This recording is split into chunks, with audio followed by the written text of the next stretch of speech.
one of my last videos, I mentioned how Greenwich came to claim the prime meridian, even though it was previously marked by the Nile and the Great Pyramid. But I left out the most important part. George Washington originally wanted Washington, D.C. and the White House itself to mark the prime meridian.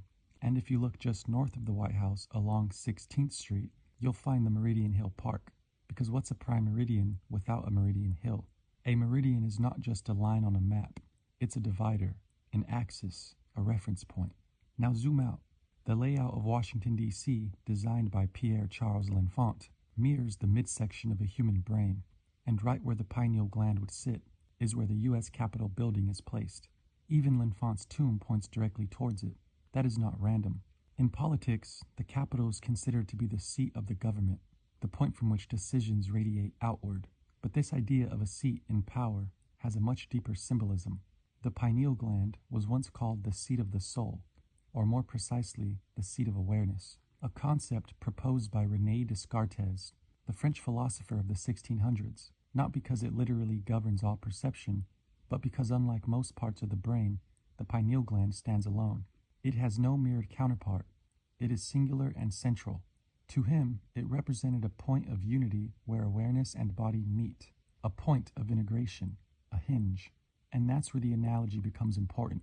Just like the Capitol is the central authority of a nation, the pineal gland symbolizes the inner seat of awareness, where mind, body, and perception intersect. This is not about geography or anatomy. It's about function. Across cultures, the same pattern appears. At Chichen Itza, in the platform of Venus, a decapitated skull was found. In Rome, Capitoline Hill, Mons Capitolinus, was named after a skull discovered there. Vatican City, also in Rome, was established as the world's smallest independent and sovereign nation-state. The word see in the Holy See is Latin for sede, meaning seat, which means that the central governing body of the Catholic Church, which itself resides at the Vatican, is called the Holy Seat. Different places, same motif. The head is the seat, the axis, the center of control. The center of the world was never meant to imply domination. It pointed towards sovereignty, not superior reign over others, but authority of the self. Now this is where ancient traditions come back into focus. At Delphi in Greece, there's the myth of Zeus releasing two eagles in opposite directions. Where they meet, he dropped a stone, the omphalos, marking the center of the world. It was there that the oracles of Delphi operated. They didn't just speak, they entered altered states, performed, danced, and sang. From within those states, they spoke words that influenced cities, kings, and entire nations. This was oracular divination, not authority over reality, but a mediation of experience. Why did the omphalos matter? Because it marked a 0 point, a center between opposites. Its cone shape resembles the silhouette of a pyramid, another symbol used again and again to mark central alignment. But its deeper meaning is not physical. The 0 point represents the space between two modes of perception, waking and dreaming. And this is where everything converges. What we call prophecy, oracular divination, or vaticination is not about predicting the future.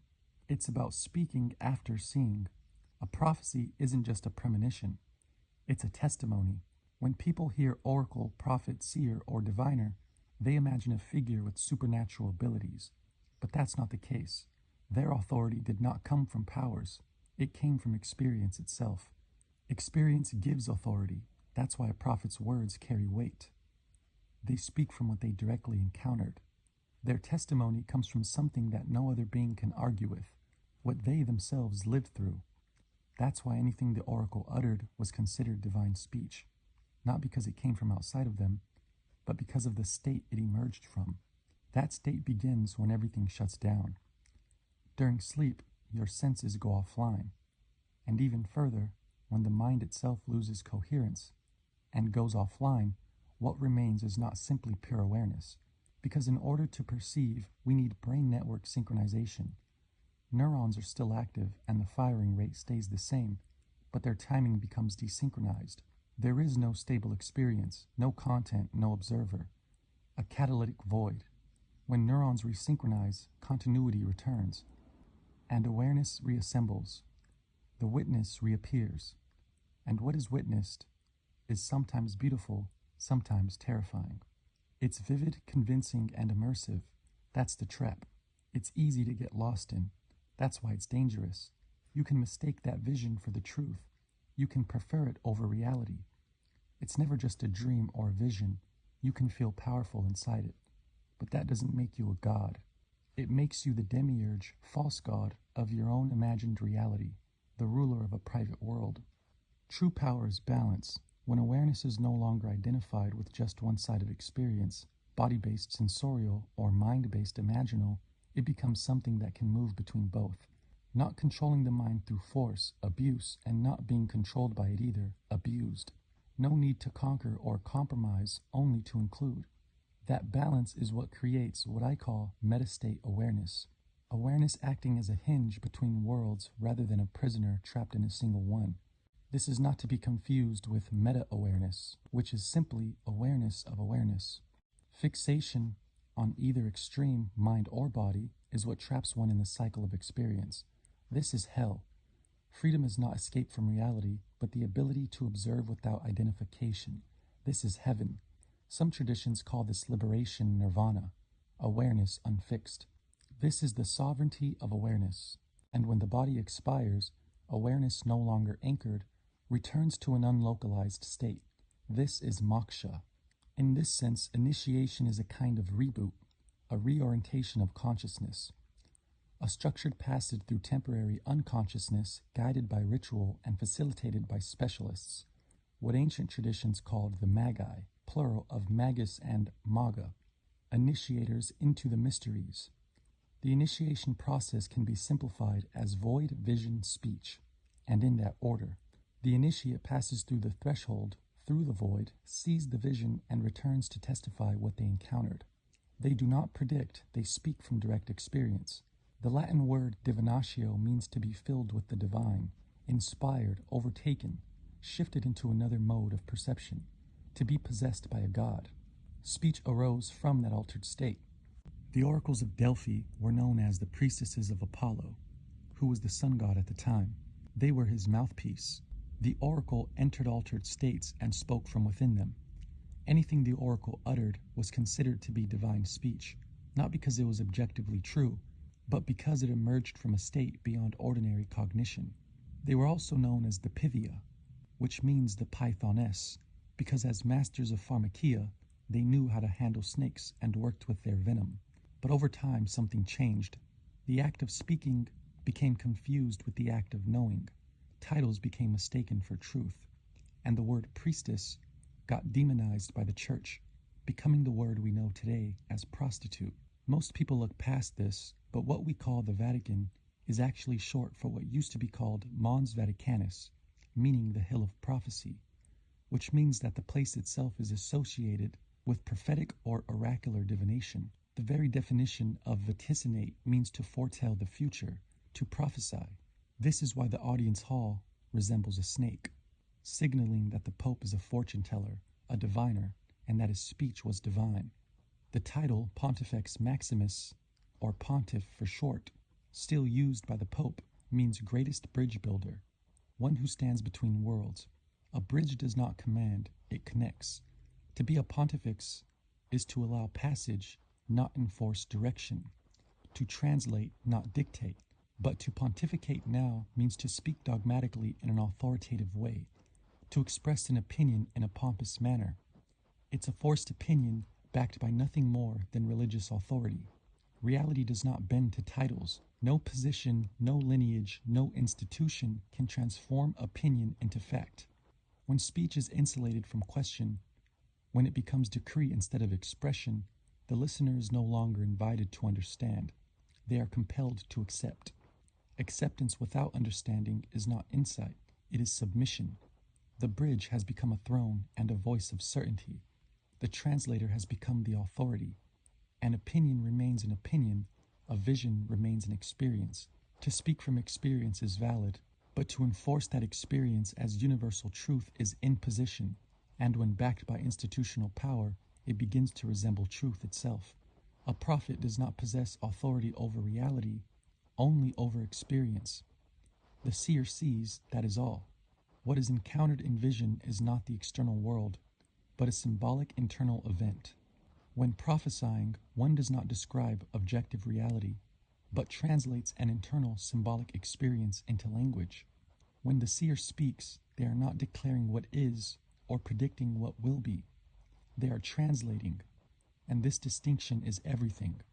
The dream can be described perfectly without having occurred in the physical world. Accuracy does not imply external reality. Confusing the two collapses inner and outer, and from that collapse, doctrine is born. When vision is mistaken for fact, the symbolic becomes literal. This is how authority becomes corrupted. The dream becomes law. What was once personal becomes universal. The one who sees becomes the one who rules, not because they understand reality, but because others mistake their experience for reality. A prophet converts nonverbal vision into words. So when the seer speaks, it is not truth in its original form. The speech is not the truth of the world, it is the truth of the experience. The vision becomes speech, and the speech becomes literal in the mind of a listener, who then provides a secondary interpretation on top of the primary translation. First, the seer sees a vision of a dragon. Next, the seer translates that vision into language. I saw a red fire-breathing dragon. Then, the language is mistaken for objective truth. Someone saw a fire-breathing dragon. The believer believes in the fantasy and joins the cult of fire-breathing dragon worship. This is how symbol turns into literal belief and personal experience becomes doctrine. So what makes prophecy possible? Not belief, not status, not ritual alone, but the ability to cross the threshold and return. This is what separates a prophet from a dreamer. A dreamer enters the state and is lost in it. A prophet enters and returns with it. Because the real threshold is not the vision, it is the void. The ancients did not treat anointing as symbolic, but as functional, a method of shifting perception, not decoration, induction. States of consciousness could be altered through ritual, environment, breath, or substance, producing shifts in perception. What mattered was not the method, but the result, entry into a different mode of awareness. To be anointed was to undergo a shift, to loosen the rigidity of ordinary perception, to enter the imaginal, and return with awareness intact. So the question is not whether the ancients used tools, the question is, can you do it without them? Can you lucid dream, or even deeper, can you allow dream content to surface inside the waking state itself? This is what I call lucid waking. Carl Jung calls it active imagination. What I'm describing is metastate mastery, the ability to overlap states, waking and dreaming, and to move freely across all states without being limited to any. Waking, dreaming, lucid waking, and lucid dreaming. This is pharmacological mysticism, but it all comes down to psychology. In Revelation 3:18, Jesus tells the church in Laodicea to get some eye salve and enchrist their eyes with it so that they can see. In John 9:6, Jesus rubs clay from mixed dirt and spittle into the eyes of a blind man to restore his sight. In John 12:3, Mary anoints Jesus with expensive perfume, which is a form of high-tech medicine, resurrection technology. Mary herself was a Maga, hence her name, Magdalene, which basically means of the towers, which makes her a priestess of the towers. That makes Jesus a magus. This is why the woman in Matthew 9:21 says, "If I only touch his cloak, I will be healed." And in Luke 8:44, "If I but touch his clothes, I shall be cured." The purple robe Jesus was mocked with is the same type of medicine Medea uses when she gives it to the king and his daughter because her ex-husband chooses the princess over her. She uses what's called thanasimos pharmakon porphyros, also known as theriac. It's the deadly purple medicine that can heal and poison.